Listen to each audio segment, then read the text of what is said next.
মুচমুচে রসালো কিছু খেতে ইচ্ছে করলে এখন আর দোকান থেকে কেন, বাড়িতেই মাত্র 2 থেকে 3টি উপকরণে লোভনীয় স্বাদের এই মিষ্টিগুলো খুব সহজে এভাবে একবার বানিয়ে নিন।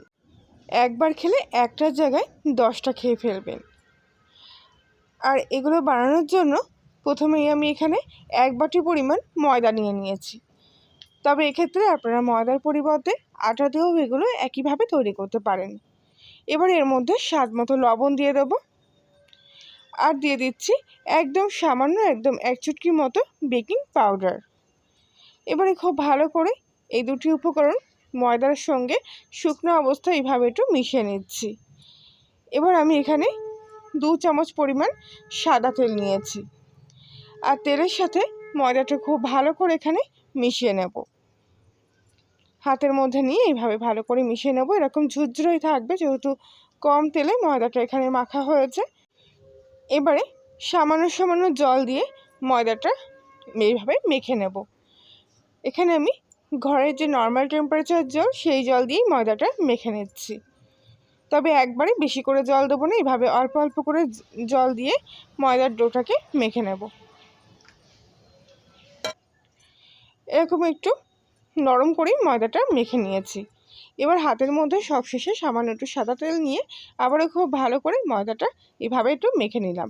এতে ময়দাটা ভীষণ সফট থাকবে। তো এই অবস্থায় আমি ঢাকা দিয়ে এই ময়দার ডোটাকে কিছুক্ষণের জন্য রেস্টে রেখে দেবো। আর ততক্ষণে অন্য একটা বাটির মধ্যে আমি 2 চামচ পরিমাণ ঘি নিয়ে নিয়েছি, আর তার সাথে নিয়েছি 1 চামচ পরিমাণ কর্নফ্লাওয়ার। তো কর্নফ্লাওয়ারের সাথে ঘিটা খুব ভালোভাবে মিশিয়ে এরকম একটা পেস্ট তৈরি করে নিতে হবে। তো এটা পরে কাজে লাগবে। এবার অন্য একটা পাত্রের মধ্যে আমি যে বাটি পরিমাণ ময়দা নিয়েছিলাম সেই বাটিরই 3 ভাগের 1 ভাগ পরিমাণ চিনি, আর তার সাথে 1 বাটি পরিমাণ জল নিয়ে চিনির শিরাটা তৈরি করে নেব। আস্তে আস্তে এইভাবে চিনির সাথে জলটা মিশে গিয়ে কিছুক্ষণের মধ্যে এটা ফুটতে শুরু করবে। তো এই অবস্থায় এর মধ্যে আমি কিছুটা কেশরও এর মধ্যে দিয়ে দিলাম। কেশরের কালারটা খুব সুন্দর আসবে এতে, আর গন্ধটাও কিন্তু দারুণ আসবে। তবে একটা এলাচের দানাও আমি এর মধ্যে দিয়ে দিয়েছি। দিয়ে ভালো করে চিনির শিরাটাকে বেশ কিছুক্ষণ ধরে ফুটিয়ে নিচ্ছি। কিছুক্ষণের মধ্যে চিনির শিরাটা কিন্তু অনেকটাই এরকম শুকিয়ে এসছে। তো এবারে হাতের মধ্যে নিয়ে একটু চেক করে দেখব। খুব একটা গাঢ় চিনির শিরা এখানে প্রয়োজন নেই। মোটামুটি হাতের মধ্যে নিয়ে এইভাবে একটু আঠা আঠা মতো চিটচিটে ভাব চলে আসলে গ্যাসটা অফ করে দিয়ে চিনির শিরাটা নামিয়ে নেব। আর ততক্ষণে আগে থেকে যে ময়দার ডোটা আমি মেখে নিয়ে রেস্টে রেখেছিলাম, সেটা আরেকবার ভালো করে একটু হাত দিয়ে এইভাবে মেখে নিচ্ছি। এতে এটা খুব ভালোভাবে সেট হয়ে যাবে। তো এবার এর থেকে আমি 2টো লেচি বড় বড় করে বের করে নেব। 2টো লেচি এইভাবে কাটা হয়ে গেলে এর থেকে একটা লেচি তুলে নিলাম, আর এবারে চাকির মধ্যে রেখে এই লেচিটাকে একদম রুটির মতো করে পাতলা করে বেলে নেব।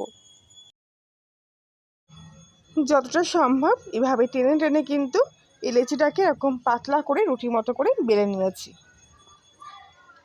তো এবারে এই রুটিটার ওপরে আগে থেকে যে কর্নফ্লাওয়ার আর ঘিয়ের পেস্টটা তৈরি করে রেখেছিলাম, সেই পেস্টটা এইভাবে ওপর থেকে রুটির ওপর থেকে এইভাবে প্রলেপটা দিয়ে দেবো। খুব একটা বেশি মোটা করে দেওয়ার দরকার নেই, এরকম পাতলা করে প্রলেপ দিলেই হবে। তো এবার এখানে আমি রেড ফুড কালার নিয়েছি, একদম সামান্য 2 ফোঁটা মতো রেড ফুড কালার ঠিক এর ওপর থেকে এইভাবে ভালো করে পাতিয়ে দিলাম। দিলে পরে এই কালারটা দেখুন কত সুন্দর লাগছে। তবে এটা আপনারা অবশ্যই স্কিপ করতে পারেন যদি আপনাদের ফুড কালারটা একদমই পছন্দ না হয়। আর ফুড কালারের বদলে এখানে আপনারা জ্যাম যেগুলো পাওয়া যায় দোকানে, সেই জ্যাম কিন্তু আপনারা ব্যবহার করতে পারেন। যে কোনো ফ্রুট জ্যাম দিতে পারেন এর ওপর থেকে এইভাবে পাতিয়ে। তো এবারে কিছুটা কর্নফ্লাওয়ারের গুঁড়ো ওপর থেকে আবার ছড়িয়ে এরকম ব্রাশ দিয়ে ঝেড়ে নিয়ে তারপরে একটা কোণার থেকে সামান্য কিছুটা অংশ তুলে এনে এরকম করে রোল করে নেব। তবে খেয়াল রাখবেন যেন রোলটা একটু টাইট হয়। তো সম্পূর্ণ রোলটা এইভাবে তৈরি হয়ে গেছে। এবার এই রোলের থেকে আমি ছোটো ছোটো টুকরো করে কেটে নেব। তো তো একটু দামি ব্র্যান্ডের যদি আপনারা ফুড কালারটা নিয়ে থাকেন তাহলে কিন্তু সেটা স্বাস্থ্যের পক্ষে কোনো ক্ষতিকারক হবে না। আর এগুলো তার জন্য দেখতেও কিন্তু ভীষণ লোভনীয় লাগবে।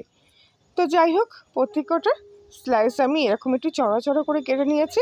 এবারে স্লাইসের ঠিক একটা সাইড এইভাবে আমি পুরো মুখটা এইভাবে সিল করে দেবো, আর একটা সাইড এইভাবে খোলা রাখবো। এতে দেখুন লেয়ারগুলো কত সুন্দর লাগছে। বাকিগুলো ঠিক একইভাবে তৈরি করে নিয়ে এরকম সোজা করে বসিয়ে রাখছি। আর দেখুন কত সুন্দর ফুলের পাপড়ির মতন কিন্তু এগুলো দেখতে হয়েছে।